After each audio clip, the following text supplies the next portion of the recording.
The month of January could potentially make or break Arsenal's season. An action-packed month full of massive league fixtures and crucial cup matches that could define Mikel Arteta's 5th year in charge. First game of the month has Arsenal visiting Thomas Frank's Brentford side, followed up by a trip to the Amex to play Brighton shortly after. Two very difficult away games in a short period of time, but two games they managed to win last season. Doesn't get any easier after, however. First leg of the Carabao Cup semi-finals at the Emirates against a tough Newcastle side, and then an FA Cup clash with longtime rival Manchester United. Hell of a run of fixtures to start the new year. If Arsenal eliminate Manchester United from the FA Cup, there won't be much time to celebrate. A midweek North London derby, followed by Aston Villa making a trip to the Emirates. There's no let-up this month. Every game will be a fight. You never know what happens in the NLD, which makes it a nervy affair. Spurs have been hot and cold all season. Who knows if Ange will still be around.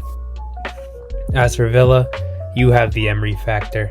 I still remember how it felt losing to Villa last season when Arsenal had the opportunity to take control of the title race. Unai Emery takes this game personally and has been able to get the better of Mikel Arteta, starting with their matchups from when Emery was at Villarreal.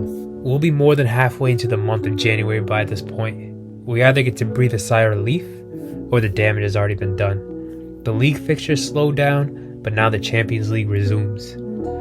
January wraps up with a Champions League match at the Emirates against Dynamo Zagreb, then a trip to the Molineux for a league match against Wolves. We finish off January with another Champions League match where Arsenal head to Spain to play Girona.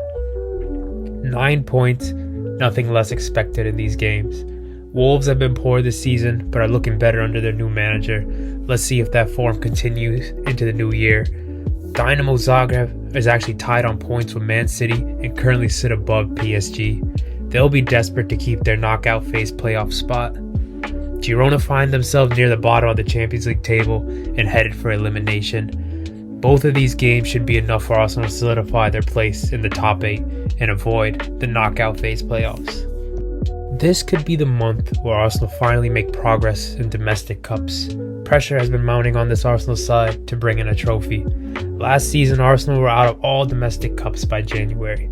If this team is serious about winning silverware, this is the month they will have to prove it. I think you could argue every game this month will be difficult. You can't afford to slip up at all. Arsenal's destiny is not in their own hands in the league. Liverpool are firing on all cylinders and don't look like they'll slow down anytime soon.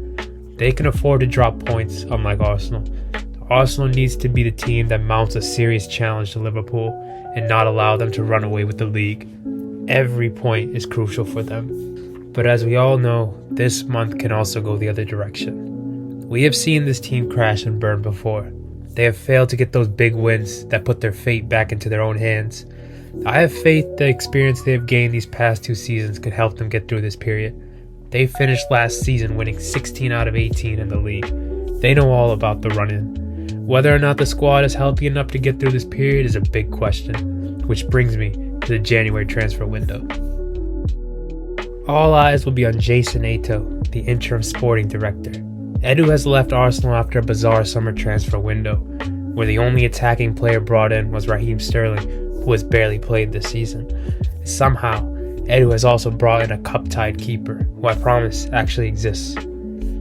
Arsenal are in dire need for attacking players. Whether the board will back Arteta or not remains to be seen. With Bukayo Saka set for a long spell on the sidelines, it would be neglectful to not add an attacking player, and it shows a lack of ambition from the board. This team has shown its defensive prowess all season long. It has heavily invested in defense and in the midfield, but the lack of fluidity and dynamism going forward has been a consistent trend in the first half of the season. The resurgence of Gabriel Jesus has been well needed, but I fear that is not enough for Arsenal to continue to challenge on all fronts this season. Who they need to bring in, I don't know, but Arsenal can no longer neglect investing in attacking players. With everything to play for, January will be an exciting month for the Arsenal. I just hope it ends with us ready to push for trophies in the following month.